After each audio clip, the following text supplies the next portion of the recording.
Bonjour tout le monde, c'est toujours un plaisir de voir et de lire vos commentaires. En ce moment, nous voyons les caractères d'hérédité que nous recevons de nos parents à notre naissance. Ce qui est inné, lié à notre héritage. Et puis ce qui fait de nous des êtres uniques. Notre apprentissage et notre liberté de parcours grâce à notre libre arbitre. Nous avons vu que Dieu considère tous les hommes comme des descendants d'Adam. Sa condition de pécheur est notre héritage. Quand ma mère est décédée, la maison n'avait pas fini d'être payée et elle n'avait pas contracté d'assurance pour elle. Du coup, étant héritier, moi, mes frères et sœurs avons hérité du crédit et devions rembourser la dette. C'était pas notre choix, c'est pas nous qui avions signé les papiers. Pourtant, en tant qu'héritier, nous étions redevables de la dette vis-à-vis des créanciers. Mais alors, ça veut dire quoi pour nous ?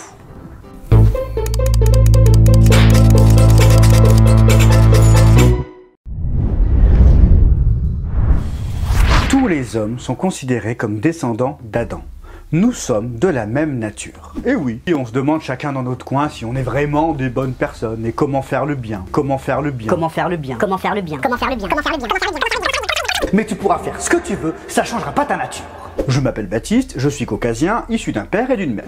En ce moment, je vis dans un appartement en France, je travaille dans la communication et la production audiovisuelle. Donc si demain, je me retrouve en Inde, dans des bidonvilles, à aider des populations, je ne vivrai plus dans un appartement en France, je ne travaillerai plus dans la communication, mais je serai toujours caucasien, issu d'un père et d'une mère. Ma situation aura changé, mais pas ma nature, pas ce que je suis. Pour Adam et les hommes, c'est pareil. Ah ça c'est sûr, t'es pas un chat ni un escargot. Ce que certains ont pu appeler la nature humaine. Et c'est très paradoxal, parce que des fois on dit que la nature humaine est mauvaise, à cause des guerres, la soif de l'argent, la course au pouvoir, les trahisons.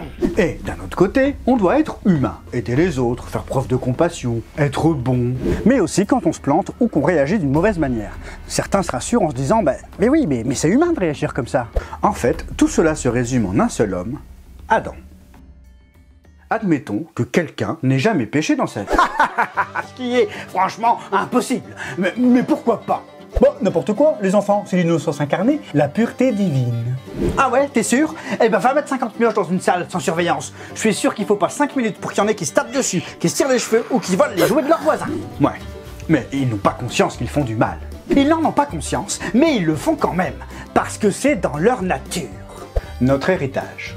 Donc, admettons qu'un enfant soit véritablement pur, qu'il n'ait jamais péché, qu'il n'ait jamais rien fait de mal dans sa vie, il sera quand même considéré comme pécheur, endetté vis-à-vis de Dieu. Parce qu'Adam, notre aïeul, a contracté un crédit chez Ciel Telem et qu'il ne l'a pas payé, en tant qu'héritier, nous en sommes redevables. C'est pas toi qui as fauté, c'est pas toi qui as fait mal, mais en tant qu'héritier, ça te retombe dessus. Et même si tu n'as jamais demandé à venir au monde, tu restes descendant d'Adam. Redevable de sa dette. Mais c'est complètement ouf et pas du tout normal. Mais pourquoi je devrais assumer ça ? Et la bonne nouvelle, c'est que ce n'est pas à toi de l'assumer. Tu es comme ça, faut vivre avec. Mais un homme, Christ, est d'une nature différente d'Adam. Il n'est pas issu de la chair, il est issu de l'esprit. Si Adam nous donne un héritage de péché, Christ nous donne un autre héritage. Mais si tout d'un coup tu deviens héritier de Christ qui lui a payé et non plus héritier d'Adam, tu ne dois plus rien à Ciel Telem.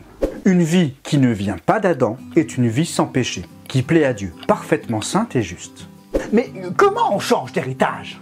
Il faut recevoir la nouvelle vie offerte par Christ. Mais nous verrons ça un peu plus tard. Dans la première lettre aux Corinthiens, chapitre 15, verset 45, nous pouvons lire « Le premier homme, Adam, devint un être vivant. Le dernier Adam est un esprit qui communique la vie. » Mais ce n'est pas le spirituel qui vient en premier, c'est le naturel. Ce qui est spirituel vient ensuite. Le premier homme, tiré de la terre, est fait de la poussière. Le second homme, Christ, est du ciel. La Bible identifie le premier homme comme Adam et le second homme, Christ, est lui aussi identifié comme Adam. Oh, c'est trop bizarre ton truc, moi j'y comprends rien. Si on a un premier Adam,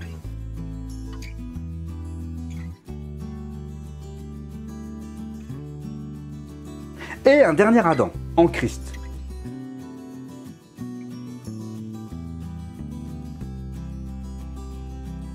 il n'y a pas de troisième Adam. D'Adam à Christ, il y a eu des millions d'hommes et de femmes. Pourtant, tous sont considérés comme un seul. Adam, premièrement, Christ, secondement. Tous ceux qui viennent d'Adam sont inclus en lui et sont tous liés au péché. Et c'est pareil avec Christ. Tous ceux qui reçoivent la vie du dernier Adam sont en Christ. Ils peuvent vivre pleinement comme Jésus a vécu pleinement. Le péché n'a aucun pouvoir sur eux. Ouais, en fait, tout se rapporte à lui, c'est ça ? Encore une fois, c'est ça, c'est le centre.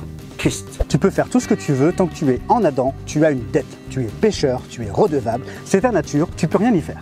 Tout ce qu'il nous faut, c'est avoir Christ. C'est le centre de la foi chrétienne. tant que nous sommes attachés à lui, comme une branche attachée sur le tronc d'un arbre. nous bénéficierons de sa vie. Ses expériences deviennent nos expériences. Tout ce qu'Adam a vécu dans le jardin d'Éden, nous l'avons vécu aussi. Sa fin est notre destinée. Comme une branche sur un arbre malade qui finira dans la cheminée. Ouais, ou recycler en meuble. Même pas. Un arbre malade, tu ne peux rien en faire. La seule solution pour que la branche vive, c'est de la couper et de la greffer sur un arbre en bonne santé. Et toutes les expériences que vivront les branches greffées seront les expériences que vivra l'arbre dont elles dépendent. Toute l'humanité se retrouve en deux hommes, Adam et Christ. L'humanité tout entière se retrouve sur ces deux arbres. Le destin des branches dépend de l'arbre sur lequel elles sont attachées. Votre destin est lié à l'arbre sur lequel vous êtes attaché. Sur quel arbre êtes-vous attaché ?